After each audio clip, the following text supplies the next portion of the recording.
Hi, my name is Dawar Naim and you are watching RPTV News. Regent Park is currently going through transformation from a low-income public housing community to a mixed-income and mixed-use community. One new initiative under exploration is the Community Wealth Feasibility Project. The Community Wealth Feasibility Project promises to bring new economic model to Regent Park. To know more about the project and how it impacts Regent Park, I met with the project leads Denise Swarden O'Leary and Thomas Linder. Thanks for attending this call.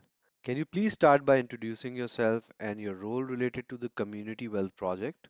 Hey, I'm Denise. I am the Senior Programs Manager of Community Strategy Projects and Partnerships for the Center for Social Innovation here in Regent Park. And I am the project lead of a super exciting new project that we're doing in Regent Park called the Community Wealth Feasibility Study. I'm working with a lovely team of people, some people from the community, including Paula Garcia from YSM, as well as residents who you might know, Gail and Merwan, and also some people from the city as well. But most importantly, the person that I'm working with is a man named Thomas Linder, and I will let him introduce himself. Hi, I'm Tom. I am the lead researcher and sort of all-time writer for this project. It's been a fascinating project to work on, really delve deep into the core workings of Regent Park and produce all this excellent research and working with all the fine folk here. And yeah, I'm super excited for the next 3 months and all the great stuff that we're going to get out of it. Okay, thanks for that. Now, can you please tell us about the Community Wealth Project and why it's being done? Community wealth is a really broad and new way of thinking about how local economies work. And it's really focused on giving the sort of strength and autonomy and sort of local um, business and entrepreneurship back to the residents of the community. So it aims to shift ownership, for example, and create local businesses that are co-owned by local residents, that hire local residents, so that when people spend money, it stays in the community. When people are hired, they're hired by people in the community. When businesses make decisions about what they should sell, where they should be, what the business should look like, how they should engage with the broader society, they have the community at heart because they're already embedded in the life, in the sort of social fabric of Regent Park. And community wealth building looks at a lot of different ways of doing that. So we're looking at investing strategies for the community to take ownership over more assets in the neighborhood. We're looking at different business structures that are owned by the people who work there rather than being owned by some big distant corporation that is not directly involved in Regent Park. We're looking at strengthening local hiring practices. We're looking at strengthening local supply chains. So getting small businesses contracts with large businesses and helping to strengthen that. Um, and then in general, to build out the partnerships with larger institutions who spend a lot of money and could be spending that with businesses in Regent Park. So that is sort of in a nutshell how we understand community wealth building, and then how that's going to play out exactly for Regent Park is going to be the focus of our research for the next 3 months. Yeah, we're going to be hosting a number of different workshops with local residents, community leaders, entrepreneurs, business owners, etc., to really figure out exactly which community wealth building mechanisms would be most appropriate to Regent Park, and then how we can create a kind of robust policy and research foundation which the stakeholders table and the city can then use for further investment and development. Okay, can you tell us why was this study initiated? Why we're doing it. The city offered some funding for a group of people in Regent Park to look at what community wealth building would look like in Regent Park. And if you think community wealth building, you're not thinking about growing your own bank account, but you're thinking about local economies and local supportive economies. And Tom will tell you a little bit more about that. Um, but the city wants to sort of know what it might look like for us to look at local wealth development. Using different tools and different levers and some investment and some partnerships to make Regent Park a stronger community from an economic perspective. And so this work is being done over the next few months. So from February-ish until May of this year is when we're doing a lot of the research in the community and hoping to come up with some answers about what community wealth might look like. Okay, that is very interesting. Can you please tell us what has been done so far for the project? We have hosted 3 conversations in the community, one about what community wealth building is, one about how we apply community wealth building, and the third one about where we should take the research. Tom, do you want to tell us a little bit about what has come out of those things? There are a few tools that the community is sort of favoring, and it might be helpful to sort of explain where the research is at right now. Absolutely. So out of these 3 really intense workshops, there was a lot of good information that came out. We had long conversations, particularly around what supporting local entrepreneurship would look like. So, for example, there are a lot of folks who, particularly during the lockdown, wanted to start small businesses, but didn't necessarily have the sort of technical expertise to do that, or perhaps the space to do it. So, we're looking at ways that already existing small businesses can grow themselves. Like, what kind of space would they need? What kind of policy change from the city? What kind of financial support, etc. So they can go from being, say, a relatively small catering business to being a large catering business that caters to bigger institutions nearby, etc., and really sort of spread their business. The other thing we looked at is ways in which the community can take ownership and build their own autonomy over local assets. There are a number of different assets that are in play. For example, small businesses could parcel up existing retail spaces so that lots of small businesses could share the space and it would fit their needs better. Or, for example, community infrastructure, some sort of building or space that the community could own and control. And of course, building ownership over housing for affordable housing. That is probably our number one approach at the moment, thinking about ways in which the community can gain some sort of stake in housing development and as an investment for the community as a whole. Thanks, Thomas. Denise, can you tell us why Regent Park has been chosen for the project?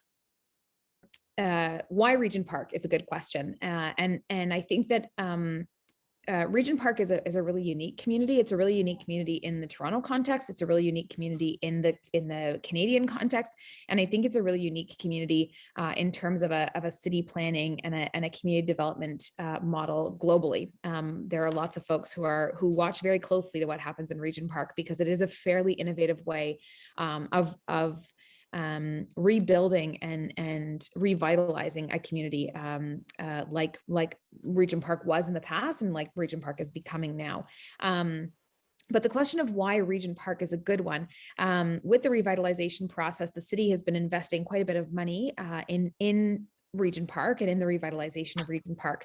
And I think that there's a sort of thought shift from we have pots of money. There's money that can be invested. There's things, there's services and efforts that can be invested in communities.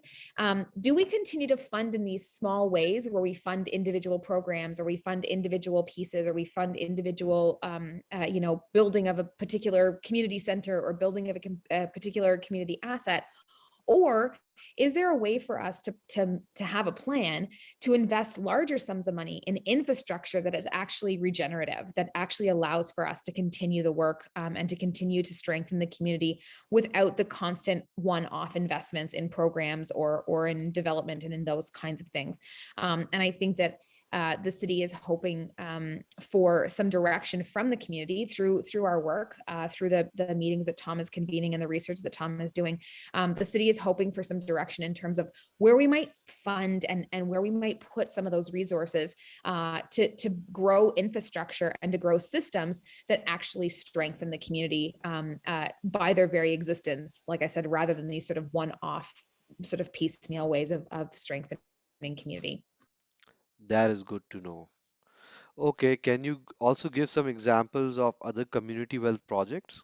Um, this idea of community wealth building is obviously not new. We're not starting community wealth building here in Regent Park. We're borrowing lots of work that's been done in other places like New York City and Preston in the UK, as well as super close to home in Parkdale with the Parkdale People's Economy.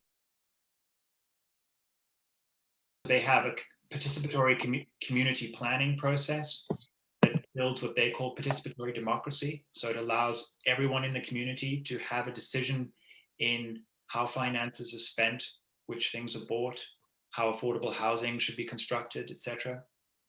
They have a community land trust model that allows land to be held by the community and for the community to have a say in land investment. They're building a local currency program they call the Co-op Cred program. They have a movement for community benefits.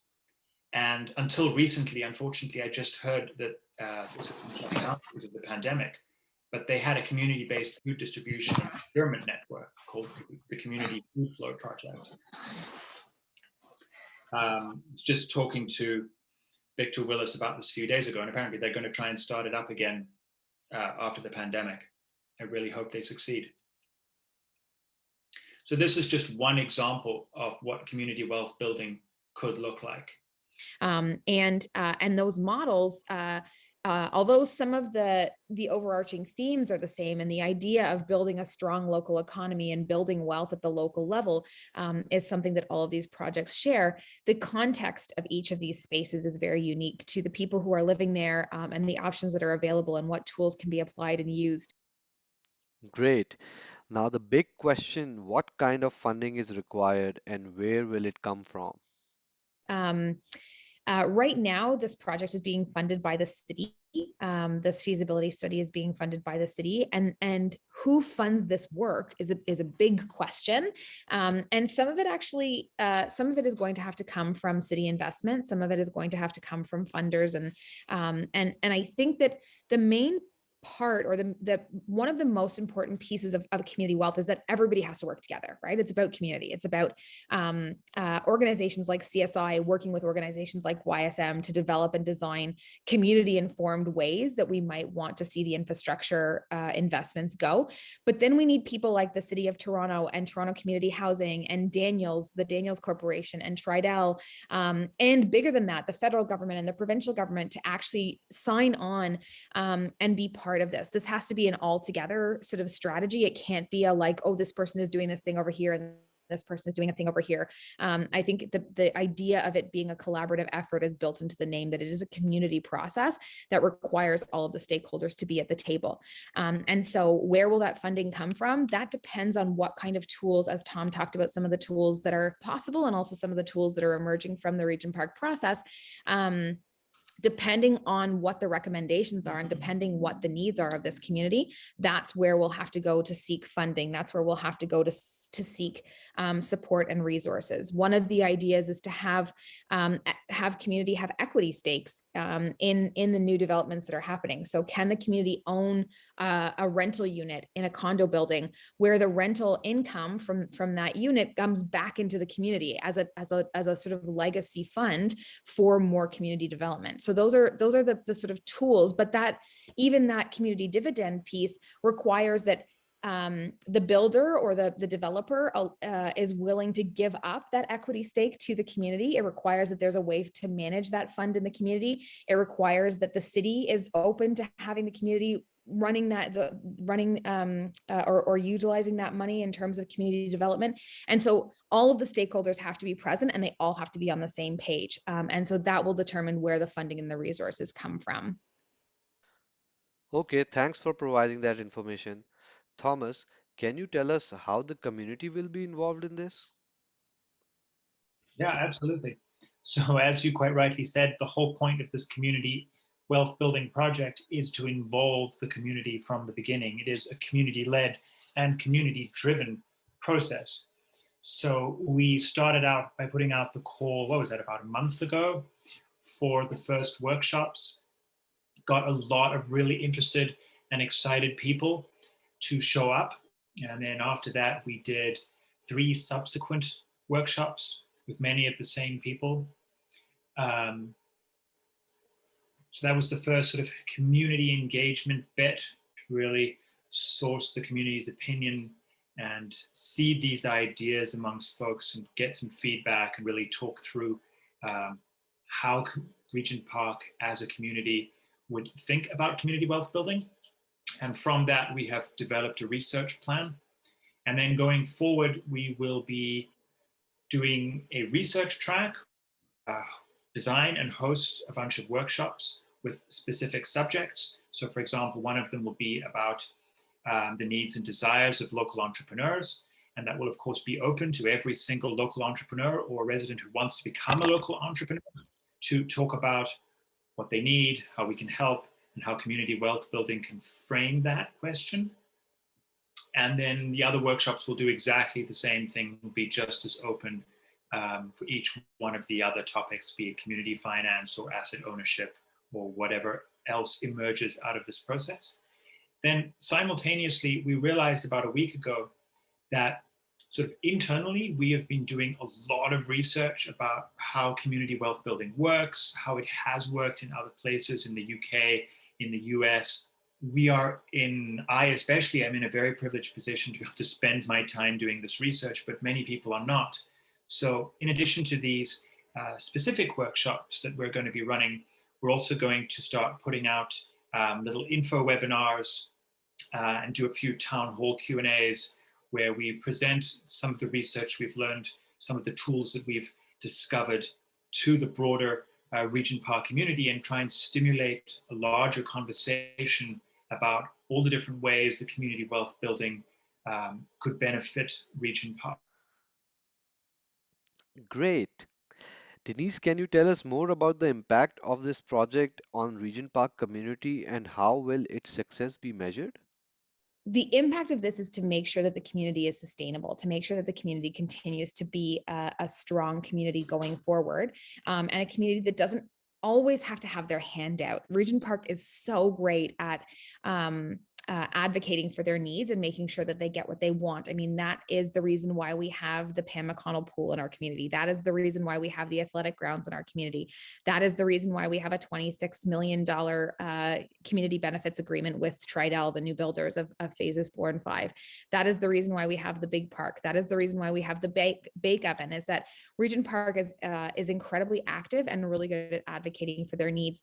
But in the history of Regent Park, not just the recent history of revitalization, but in the whole history of Regent Park, because this has been something that has been part of Regent Park's identity for a very long time, we're always asking for the one thing. We're always asking for that, can we have this? Can we have that? Can we have enough money to do this one thing? And I think that as a community, it would be really nice to be able to mature from that process of asking for single individual things and start to actually build a space that provides for our entire community on an ongoing basis, and really strengthening that baseline ability for us to be able to generate wealth locally and keep that wealth local, and for it to be able to strengthen and empower our whole community as opposed to just the owners or opposed to just the businesses or those kinds of things. And so that's the intended outcome and the intended impact of this. How we measure success, this is just a study. I think that it's such an exciting topic that sometimes we think like, okay, so like what's going to happen? Are we going to then have a land trust? Or are we then going to then have a dividend program? Are we going to then have a lease to own or a homeowners program or those kinds of things? Maybe that's the case, but this period of research is really just to see what's possible. So in the if we look at the Parkdale program, the Parkdale Land Trust, that is about buying up private properties to ensure that they are able to sustain affordable housing and making sure that those assets remain community assets. Well, Regent Park is a little bit different because we don't actually have a lot of private property. All of the property in our little tiny, 10 block radius, or actually 5 block radius, is spoken for. It either belongs to the city, or it belongs to Tridel, or it belongs to the public. And so having a land, developing a land trust in Regent Park actually isn't going to get us very far, because there isn't any land to put in trust of the community. Whereas something like a community dividend, where we have these builders who are coming in and building these great big high condo towers that they're going to sell for a profit at market value rates, if they could commit to giving us a couple of those units as part of their community benefits, and we are able to have an income generated from those units, then there's actually a sustainability plan for that fund, that the rental income or the sale income or those kinds of things go back into a community fund that will help us to do the one-off programming, but not have to have our hands out and ask for it on an ongoing basis.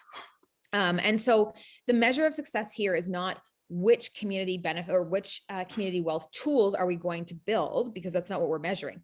What we're measuring is, can we have the voices of the community inform what a community benefit or what a community wealth building model would look like in the community. And so the outcome and the impact is related to the voices of the community and how many people we can get involved. Okay, sounds incredible. Thomas, do you have any message for the community? All we require is participation and engagement. It's been excellent so far, and we would very much like to keep it that way. The more input we get, the better. Can only make the project stronger. And we would love to hear from you in whatever capacity you feel able to do so. We have email addresses, and we do info webinars all the time. So drop us a line, and we would love to hear more. Perfect. And how can the community reach out to you? Tom and I, like I said, are more than happy to hear from you. We have super easy email addresses. I am Denise at DENISE at socialinnovation.ca. And Tom is Thomas, THOMAS.L at socialinnovation.ca. And you will you'll definitely find me over all of the Regent Park channels. So you can find me in I Call Regent Park Home. You can find me in the Regent Park WhatsApp. You can find me through the newsletter. You can find, so anywhere you look, you can probably find me. And I would be happy to connect you to Tom and I if you have more questions or you want more information or you want to be involved in some way in this process, because it's super exciting. And this is, I think, the most important thing here. Like I said, this is the first step.